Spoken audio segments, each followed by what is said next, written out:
But it's been an amazing ride. And then a mutual friend between Ed and I got us together and started looking at what esports means to the state. We're doing that all across the state, but it is sure sweet to bring it home to UNC Charlotte and to see it come here and the things that we're going to do here. This is probably one of the most diverse things you can do. Doesn't matter if you're male, doesn't matter if you're female, what your background is, any of that. Because you can come online, you play as equals, and it is a fun time, and you learn so much. And we see that. Thanks for letting me participate today. I can't wait to see the finished product. Go Niners. Thank you.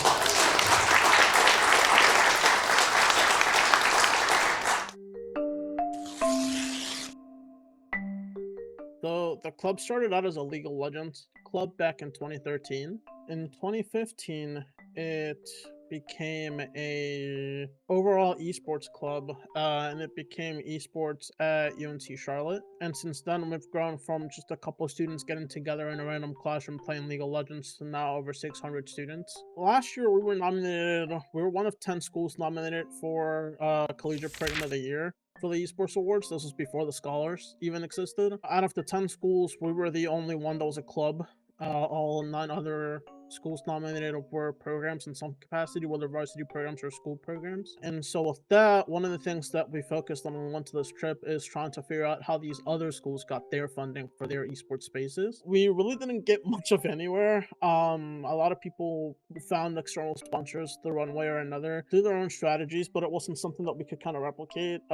So we shifted into kind of doing a metrics project over winter break that broke down everything that Niners Esports does into a number, from events to Discord messages to voice calls. Literally, like anything that we could possibly do was broken down into a number that could statistically be represented. With that, we started building a program overview deck that we then started sending out. One of those landed on this gentleman whose job is kind of like an advocate for esports in the state. His name is Ed Tomasi.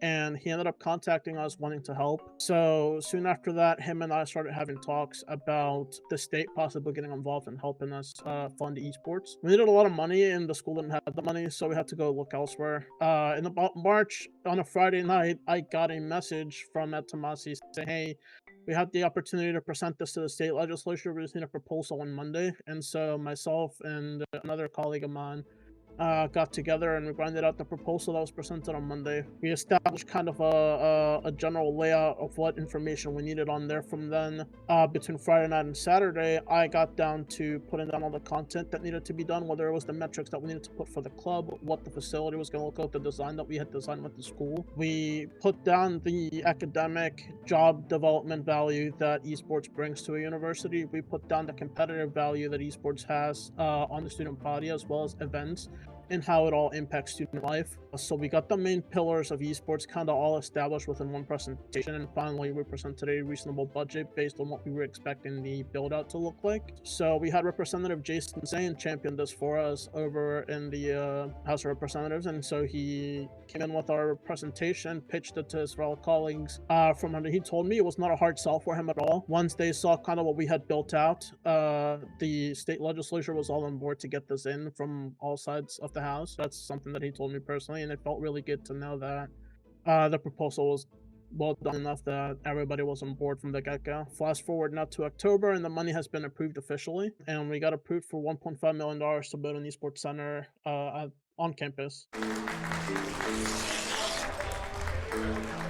The state specifically requested that they wanted it to be a student effort. They wanted the proposal to come from the students, not from administration. And so it was a little bit tough because we were kind of stepping over people's heads, stepping on people's toes to get this done. North Carolina is the only state to have a full-on tax bill that supports esports events coming to the states, to the United States. That's a $5 million state incentive, state tax incentive to come in to help event producers come in and host these events. In Raleigh or in Charlotte usually is where they're at. They've had a big economic impact. We just saw the LCS, I believe, spring finals happen this year with, I think it was about $2.5 million of economic growth coming into the city of Raleigh. We saw similar numbers coming in with, Rainbow Six coming in and doing an event the previous year. We have seen Halo come in and do events as well. So there's been a lot of economic impact coming from the tourism side and the hospitality side that has allowed the state to be more supportive of esports. And the next step over was to help the collegiate side. And so kind of allowing the scholastic bodies to flourish between collegiate, and they're just recently starting to support K through 12 as well. It's been amazing to see NC State was able to get $16 million to build out a 10,000 square foot arena. UNC Greensboro got some money to build out their esports arena that a lot of events have been going on in, and I guess now is our turn to do it. I think the only difference between us and the other schools, and even going down to like the state bills, we were the only school to have it be a student-led effort from the beginning, which I think is something that we take great pride in. The primary thing that drives our staff right now is passion. They come in knowing exactly what they want to do for the club, and we give them the platform to do it. Like, I can remember my dad telling me that he wishes he would have told me to like back off on video games a little bit, and then as soon as he saw all this stuff that I was doing and all that it's led to, he's like, you know what, I take it back, never mind. Because I've gotten like real world experience out of this. I've gotten multiple like professional jobs out of this, and I think that's the main thing that people don't realize that this kind of stuff gets you. And I think this being a student-run effort helps build that a little bit more, because it's all the students having to learn from not only their choices, but also the choices that are being made around them. You know, similar to what Pake was saying earlier, I've been gaming since I was 3 years old, and I never imagined that esports was just such a huge world with so many opportunities and so many things to do. And just the fact that I'm a part of something this big, like, 1.5, that's a lot of money. And just getting to see, even though like Pake and I will be graduated and Jorge's graduated, and so it's sad that we won't get to use it, just knowing that all of our general club members will get to in the future is just an amazing feeling, because we have so many passionate people, so many talented people, so many people who are consistent and just like always are showing up for us, and they deserve to have a space like that where they can play video games with each other by themselves any day they want, just be able to go into the union. I just think overall it's just going to be such a positive impact. And I think, world after COVID, a lot of people have been like stuck in their rooms, not wanting to go out much. And I think this is going to be a great space for people to make connections, people to be in person together, even if they're not gaming together, they're still next to each other, and experiencing that together. So a big thing that we wanted to do to commemorate this was just to bring everybody together. We had like 2 news reporters like very early on in the summer that like had leaked some of the stuff that was going on. So we already had a lot of like student curiosity coming in. And so part of it was being able to provide solid information to our student body on what was going on. Being able to get more eyes on the club. As you know, the Scholar Awards is coming up. So a big part of what we wanted to do was kind of promote one of the things that was a student-led effort that this club did this past school year, was get this grant going and being able to provide this for the student body. This is a space that is not only going to be like an ecosystem for esports and gaming, but it's going to allow a gateway into more of what esports and gaming offers, such as academic value, such as the business value of it for the school. So many different things that are going to go on, and so we really wanted to highlight that with the press conference. A lot of them didn't see what was going behind the scenes, so it was kind of an overall shock to them, and they didn't know that it was something we are looking into. Up in the loft, it was like lined with people, just like kind of students listening in and seeing what was happening, because a lot of them are passionate about gaming, and they are they go to other schools, they go to other tournaments at schools, and these schools have facilities, and they're always like, oh, like wish UNCC had that. But now to know that's in the works is definitely exciting for them, because it's just such like a huge difference when you're on a team with someone and you get to play with them, like, and they're right next to you. After you win, you can high five them or like give them a hug and be like, good job, guys. And it's just like a completely different environment to if you're sitting in your room, playing online with your teammates. I would say also a big impact is building connections with other schools. UNCG, UNCW, Catawba, all of them have invited us out to tournaments, and we've gone to their school. So being able to finally invite them to our school and actually hold a tournament at our school would be a huge deal to us. All of our players love competing against the other colleges. I'm pretty sure it's one of their favorite things. And that was like, as soon as the press conference came out, they've been asking like, oh, can we have tournaments now? Can we have tournaments now? So that's definitely going to be a big impact. In terms of what the space is going to feature, it's about, I want to say, 1,500 square foot space, somewhere around that ballpark. Kind of in the smaller spaces. It's going to feature upwards of 30 computers in it. The space is going to be, as I said before, ecosystem between gaming and esports. We want to capture both audiences just because our club has both audiences. We have over 80 players on the club. But that said, out of the 80 players, that's out of 600 students that are signed up for the club, most of which are there for casual gaming. So we're capturing both. We're providing some lounging space and that space as well for people to come in and play their games. That space already exists as a lounging space for students to come in and mainly do like Nintendo Switch or fighting game stuff. A lot of people bring their consoles or their gaming laptops, whatever it may be, plug them into the TVs and play games there already. So we're still capturing that. We're capturing the competitiveness with 10 varsity competition computers, a full broadcasting suite going to be interfaced to the building that the facility is going to be housed in at the student union in order for viewership to be able to take place in person in both the lounge, the regular student lounge that's under where the facility will be housed in, as well as potentially the theater in the student union. You think of gamers, you think of the stereotype, how they're the ones that are usually stuck in their room, not really talking to people. Usually they're the like social outcasts or something like that. One thing that this club has helped me do especially is help me not only break the stereotype myself, but help me see other gamers also break the stereotype. Because Jorge mentioned how the current room that the space is going to be built in is like a lounging area that a lot of people use to play like local co-op games right now. And when we all came back to school from being in lockdown, that was the community that I joined the club through. Was I was sitting in that lounge playing games with a bunch of people every other day, meeting new people, interacting, having fun.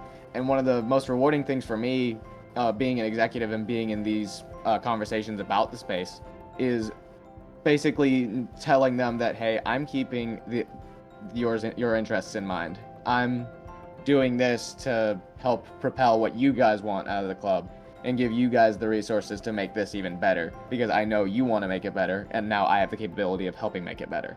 So it's been rewarding to me to see the stuff that I've brought to the table like come to fruition, and see people also believe that the community is what matters the most. Also, to like add on to Pake, like with the stereotypes, being a female in gaming growing up was very hard for me.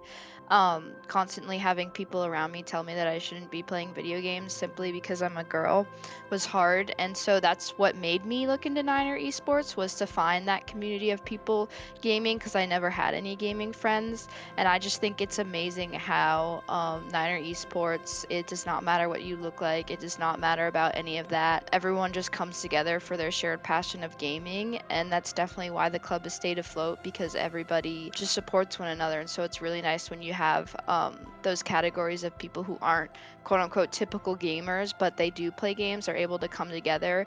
And I think having a space will promote that even more, because maybe there are girls out there that have wanted to try gaming, but they don't even know where to get started. And now they can go to this space and have access to a computer, and they can find a passion of theirs. I think I'm gonna start off with like the same thing that I said in my CEN interview for the scholarship awards. You gotta stay scrappy. You gotta keep pushing. You gotta look for the next thing. Like, never give up is the big thing.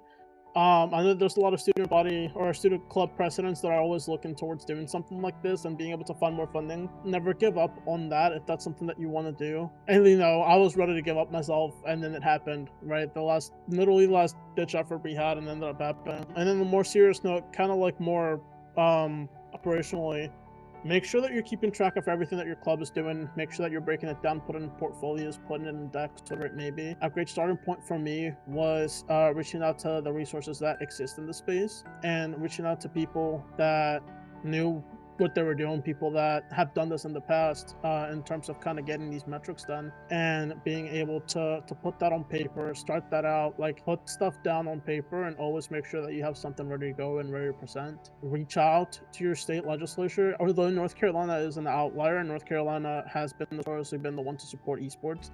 Based on my talks with the state representative, there are other states right now that are looking at doing something similar and following what North Carolina is doing, just because they see the economic impact. If you're able to break down that economic impact for your school or even your state representatives, being able to go out and scheduling a meeting with them and lobbying for that, there's a big advantage in the fact that you're saying you're coming in representing this club from a university. That carries a lot of weight to it, more weight than people think. And so making sure that you understand that, although you may be just a student, you have a good position to be able to reach out to some of these people and being able to lobby for what you want to accomplish. If your school's not giving you the money, you start reaching out to other folks that may be around that know technology, know gaming, know esports. You're gonna end up on the foot in the door of somebody who may be able to get you the right connections. Networking is hugely important. And lastly, just make sure that, like I said earlier, don't give up. Always keep going in and stay passionate and true to what you're doing. I think this grant process has overall been amazing. It's great to see that, I came in as president for this club with the goal of being able to advance esports at the university. And I do feel accomplished in the fact that I did that up until my graduation, especially with the approval of this grant. To be completely transparent, like, this was my last Hail Mary to being able to do this. Like, I had exhausted every other option that I had found towards funding.